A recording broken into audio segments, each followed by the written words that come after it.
असदुद्दीन जी, ओवैसी जी, नमस्कार। असदुद्दीन जी, आप मुझे पहचान तो नहीं रहे होंगे, आपने मुझे शायद देखा भी नहीं होगा, पहचानेंगे भी कैसे? आप कहाँ हैदराबाद के हैं, हैदराबाद आपका गढ़ है और मैं कहाँ झारखंड के रांची से बात कर रहा हूँ, आप मुझे कैसे जानेंगे? और वैसे भी आप AIMIM के सरताज हैं, बादशाह हैं, सुप्रीमो हैं, तो आप हम जैसों को कहाँ से जानेंगे? जो कि हम लोग तो राष्ट्रीयता की बात करते हैं, राष्ट्रवाद की बात करते हैं, सभी को एकजुट करने की बात करते हैं। आपसे तो ये होता नहीं है। आप तो सिर्फ और सिर्फ जैसे आपकी पार्टी का नाम है, जैसी आपकी जुबान है, आप तो बस एक ही चीज पर चलते हैं, वो है कट्टरता। कट्टरता, एक ऐसी कट्टरता जो समाज को तोड़ने का काम करती है। आपकी कट्टरता, कट्टर बहुत लोग होते हैं, बहुत सारी पार्टियां हैं, बहुत सारे नेता हैं जो कट्टर हैं अपने धर्म को लेकर, अपनी जाति को लेकर, अपनी भाषा को लेकर। लेकिन आपकी कट्टरता तो वास्तव में गजब है। आपको तो बस क्या कहा जाए, किस तरीके से समाज में नफरत पैदा किया जाए, लोगों को आपस में लड़ाया जाए, हिंदू मुसलमान के नाम पर एक दूसरे को काटने के लिए उतावला किया जाए, बस यही तो राजनीति है आपकी।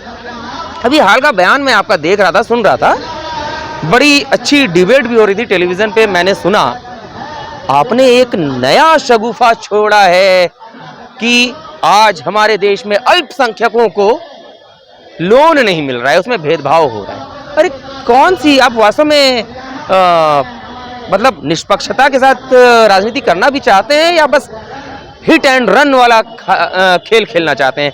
कुछ भी बोल पड़े, बोल दिया हमने, बाद में जो होगा सो देखा जाएगा, यही कहानी है आपकी, नहीं?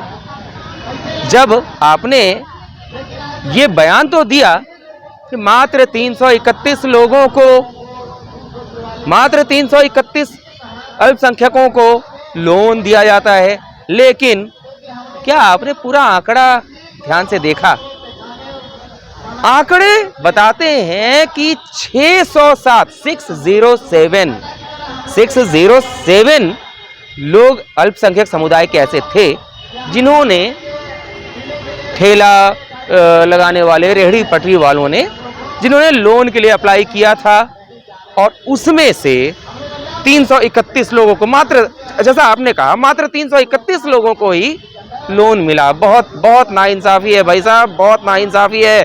असदुद्दीन जी, इतनी बड़ी नाइंसाफी आखिर कैसे आप झेल सकते हैं? और इसके बाद यदि आप समाज को ना लड़ाएं तो आपकी तो राजनीति व्यर्थ हो गई। आप तो मैं क्या बोलूं, आपकी राजनीति को देखकर गुस्सा तो कोई कर ही नहीं सकता, क्योंकि अगर कोई कुछ बोल देगा तो आप तो पीड़ित होने का विक्टिम कार्ड खेलने लगेंगे ना। पीड़ित होने का जो विक्टिम कार्ड खेलने का जो दांव आप चलते हैं, समाज में किस तरीके से नफरत फैलाई जाए, इसका जो खेल खेलते हैं, कितना अब कहां से सीखा है आपने? क्योंकि इतना तो तय आपकी, जब से आप राजनीति में आपका उदय हुआ है, उसके पहले तो मैंने इस तरह की राजनीति किसी भी पार्टी की नहीं देखी थी। देश में कई राजनीतिक पार्टियां बहुत पहले से अपना राजकाज चला रही हैं, राजनीति कर रही हैं, लेकिन इतनी इस तरह की राजनीति कि मतलब दो समुदाय को किसी भी तरीके से आपस में लड़ा दो, जी लड़ा दो, तब आपकी, आप जैसों की, आपकी नहीं, आप जैसों की राजनीति चमकेगी। क्यों भाई? इसलिए चमकेगी क्योंकि आपको तो वैसे भी क्या कहा जाए, जहाँ जहाँ आप जाते हैं राजनीति करने के लिए, वहाँ आप, ठीक है, कुछ सीटें आपको, जैसा हमें पता चला कि मध्य प्रदेश में भी कुछ फ़ायदा हुआ है, कुछ स्थानों पर आप फ़ायदे में रहे हैं, लेकिन आप अधिक फ़ायदा किसको पहुँचाते हैं सबको पता है। कई लोग तो आपको बीजेपी की भी बी टीम कहती है, कई लोग बोलते हैं। तो आप इस तरह की राजनीति करके आखिर भला किसका करना चाहते हैं? इतना तो जान लीजिए, आप जिस समुदाय को अपने अंडर में, अपने कब्जे में करना चाहते हैं, अल्पसंख्यक समुदाय, खासकर मुस्लिम समुदाय को आप अपने कब्जे में लेकर दबोच कर रखना चाहते हैं, इतना जान लीजिए मुस्लिम समुदाय के लोग बेवकूफ़ नहीं हैं, जिन्हें आप आप ही नहीं, आपके जैसे, आप और आपके भाई जैसे जो नेता हैं वो ये समझते हैं कि अल्पसंख्यक समुदाय और मुस्लिम, खासकर मुस्लिम लोग बेवकूफ हैं क्या? आप उन्हें बेवकूफ क्यों समझते हैं? उनमें भी अच्छे खासे पढ़े लिखे लोग हैं जो आप जैसे लोगों की राजनीति चलने नहीं दे रहे आज भी।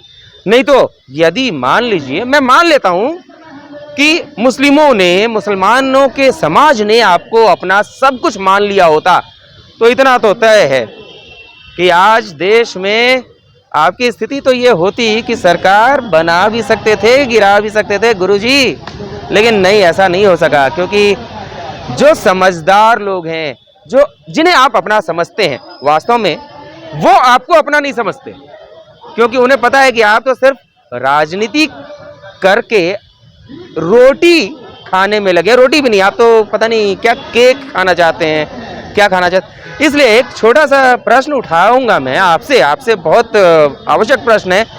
समाज को क्यों तोड़ना चाहते हैं आप? समाज को तोड़ने में क्या आपको कुछ मजा आता है? हिंदू को मुस्लिम से, मुस्लिम को हिंदू से आपस में लड़ा के क्या अंदर से बहुत खुशी मिलती है? जब दोनों समुदाय के लोग जो आज भाईचारा के साथ रह रहे हैं, दोस्ताना माहौल में रह रहे हैं, उनको आपस में लड़ा के आपको मजा आएगा? क्या सोचा है आपने? आपके जैसे लोगों ने पहले भी राजनीति की है। किसी जमाने में अंग्रेज भी हुआ करते थे, फूट डालो, राजनीति करो, डिवाइड एंड रूल वाला शासन चलाया करते थे। आज अंग्रेज नहीं है, लेकिन हाँ, शायद आपने उनका तरीका अपनाया हुआ है। कभी आप कुछ कहते हैं, कभी और सिर्फ नफरत की राजनीति, और हमारा संविधान की दुहाई देते हैं। सबसे ज़्यादा संविधान का बेड़ा गर्क करने वालों में तो आप ही हैं। किस तरह की भाषा में आप बात करते हैं, कभी आपने सोचा है? भाषा, शब्द का भी अपना एक स्वाद होता है। इस बात को ध्यान दीजिए कि अगर आप कुछ बोलने जा रहे हैं तो उस शब्द को, जो शब्द आप बोलने जा रहे हैं, उस शब्द को पहले खुद से चख लीजिए। यदि आपको आपका शब्द अच्छा नहीं लग रहा है तो सीधी सी बात है, दूसरों को कैसे अच्छा लगेगा? और कहीं भी देखा गया है, कोई भी व्यक्ति चाहे किसी भी समुदाय का हो, किसी पर किसी तरह का हमला हो, बहुत गलत है, निंदनीय है। लेकिन तब आपकी जुबान को क्या हो जाता है? काट मार देता है जुबान को। जब किसी हिंदू समुदाय वाले व्यक्ति के साथ गलत होता है तो जब आपके, जिन्हें आप अपने अंडर में रखना चाहते हैं, दबोच कर रखना चाहते हैं, वो लोग आपके, मैं कह सकता हूँ, खुलकर कह सकता हूँ कि जिन्हें आप अपना बंधुआ मजदूर बना के रखना चाहते हैं, जिनका आप सुप्रीम कमांडर बनना चाहते हैं, जो कि आप नहीं होने वाले हैं, इतना तो तय है। कम से कम आप इतना जान लीजिए, ओवैसी साहब, असद उद्दीन ओवैसी जी, इतना जान लीजिए कि आप जहां हैं वहां से अगर आगे निकलना चाह रहे हैं, अपनी भाषा को सुधार लीजिए, क्योंकि ये जनता बेवकूफ़ नहीं है। कभी आपकी जुबान ऐसी फिसलती है जो समुदाय के बीच दरार पैदा करती है। तो चलिए, अब ये तो अलग की बात है, लेकिन आंकड़ों पे तो स्पष्ट रहा कीजिए महाराज। क्यों ऐसा करते हैं? आग क्यों लगाते हैं हमेशा? जब देखो तब, मतलब माचिस को अपनी जेब में लेकर चलते हैं, चिंगारी, मतलब जहां दिखे थोड़ा सा गाड़ी का पेट्रोल लीजिए, छिड़किए। अपनी गाड़ी को क्यों नहीं आग लगा रहे हैं? समाज को क्यों, समुदाय को क्यों तोड़ना चाह रहे हैं, आग लगा रहे हैं? लोगों के बीच आग क्यों लगा रहे हैं आप? ये बहुत गंदी राजनीति है, ओछी राजनीति है। इतने गंदी राजनीति से थोड़ा बचिए, क्योंकि जनता, कहते हैं ना, ये जनता है, जनता जनार्दन है, ये पब्लिक है, सब जानती है, ये पब्लिक है। आपकी और आपके भाई की जो घृणित, गंदी, हेट स्पीच, घृणित राजनीति है ना, उसको अब मैं चाहूंगा कि अब आप बंद कर दीजिए, क्योंकि आप ही के समाज के लोग आपसे नफरत करने लगे हैं। और आंकड़ों की बात, आंकड़ों पर थोड़ा साफ रहा कीजिए, झूठ मत फैलाइए। झूठ फैला कर तो आज, चलिए आप ठीक है, आप अपनी पार्टी के सब कुछ हैं, कुछ लोग, मुट्ठी भर लोग हैं जो आपको पसंद भी करते होंगे, लेकिन झूठ मत फैलाइए। 607 607 लोन एप्लीकेशंस में 331 एप्लीकेशन लोन पास हो जाते हैं। आधा से ज़्यादा मोर देन 50%, 50% से अधिक लोगों को लोन मिल जाता है। फिर भी आप झूठ पर झूठ बोलते हैं कि अल्पसंख्यकों को लोन नहीं मिलता। बेशर्मी की हद नहीं लगती है ये आपको? थोड़ा सा अब दाढ़ी पक गई है आपकी, लंबे हो गए हैं आप। समझदार हैं कि नहीं वो मैं नहीं कह रहा, समझदार तो आप इतने अधिक समझदार हैं कि लोगों को आपस में लड़ाने के लिए और राजनीति करने के लिए उतावले हैं। लेकिन कम से कम थोड़ा सा तो बुद्धि इस्तेमाल कीजिए कि समाज का खून ना बहे, समाज को आपस में तोड़िए मत। राजनेता हैं, जोड़िए। राजनेताओं का काम होना चाहिए देश को जोड़ना, समाज को जोड़ना। सब एक दूसरे से जुड़ कर रहेंगे, अच्छा काम कीजिए ना। नफरत की राजनीति से क्यों आप अपनी राजनीति फैलाना चाहते हैं? काम कीजिए ना। अब काम क्या क्या आपने किया है ये तो बताइए। आज तक तो ऐसा तो हमने नहीं सुना कि आपने कोई ऐसा कुछ अच्छा काम कर दिया, कोई ऐसा मदरसे की बात नहीं करूंगा मैं, ऐसा कोई मंदिर बनवाने में आपने सहयोग कर दिया हो जिससे सामाजिक सौहार्द बढ़ा हो। ऐसा कोई स्कूल आपने तैयार करवाया हो जहां सभी धर्म के बच्चों को एक बराबर शिक्षा दी जाती हो। सुनने अगर ऐसा किया तो बताइएगा जरा। हाँ, मेरे ट्विटर अकाउंट पे आप बताइएगा, या आप इस वीडियो के बाद में जो कमेंट बॉक्स आएगा उसमें भी आप लिख के बता सकते हैं। लेकिन हाँ, एक बार फिर से मैं कहता रहा हूँ, झूठ मत फैलाइए असदुद्दीन जी, ओवैसी साहब। झूठ बोल बोल कर आज आपकी स्थिति क्या है? आपके सांसद नहीं बढ़ रहे हैं, विधायक नहीं बढ़ रहे हैं, कोई क्या कारण है? क्षेत्रीय से आप राष्ट्रीय बनना चाहते हैं, लेकिन झूठ की राजनीति पर झूठ कब तक बोलिएगा? झूठ बोल बोल के तो आज ये हालत है। मत बोलिए झूठ, मत बोलिए, अच्छा नहीं लगता है, बहुत गंदा लगता है। अच्छा लगेगा तब जब आप सकारात्मक राजनीति करेंगे। तो एक गुजारिश कहें इसे या सलाह कहें, सकारात्मक राजनीति में आ जाइए। गंदी और घटिया राजनीति मत कीजिए जो समाज को तोड़े। सच पे रहिए, सच पे। 607 में से 331 लोगों को लोन मिल जाता है और आप झूठ बोलते हैं। पूरी बात क्यों नहीं बताते हैं, अधूरी बात बताते हैं।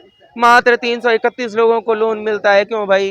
अरे भाई ये भी तो बताइए, एप्लीकेशन दिया ही कितने लोगों ने था? उम्मीद है कि थोड़ा सा आपका जो बुद्धि है ना आपकी, शायद खुलेगी और सही दिशा में राजनीति करेंगे। मेरे इस प्रश्न को जो मैंने उठाया, इसको ताना समझिए, व्यंग्य समझिए, कटाक्ष समझिए, जो भी समझिए, लेकिन हाँ, राजनीति अच्छी कीजिए, तभी देश की जनता। क्या आपको क्या लगता है, हिंदू लोग मुसलमान नेताओं को नहीं पसंद करते हैं? उन्हें भी जिताते हैं। अब्दुल कलाम जी हमारे देश के राष्ट्रपति रहे हुए हैं, है ना, मिसाइल मैन। आप भी कुछ ऐसा कीजिए कि देश का हर वर्ग आपको भी पसंद करे। इतना गंदा मत खेलिए जी कि आप ही के समाज के लोग आपको गाली देते हैं, वैसा मत कीजिए। कम से कम, और आपके इलाका का तो नहीं कहूँगा, झारखंड में तो आपके ही समाज के लोग आपको बहुत गंदी गंदी गालियां देते हैं, बोलते हैं तोड़ने वाला आदमी है, बेकार है। संभल जाइए, राजनीति में रहना है, राजनीति चमकाना है, सही तरीके से कीजिए, अच्छा लगेगा, हम सबको खुशी होगी। देश को आगे बढ़ाइए, समाज को मत तोड़िए। ठीक है, नमस्कार।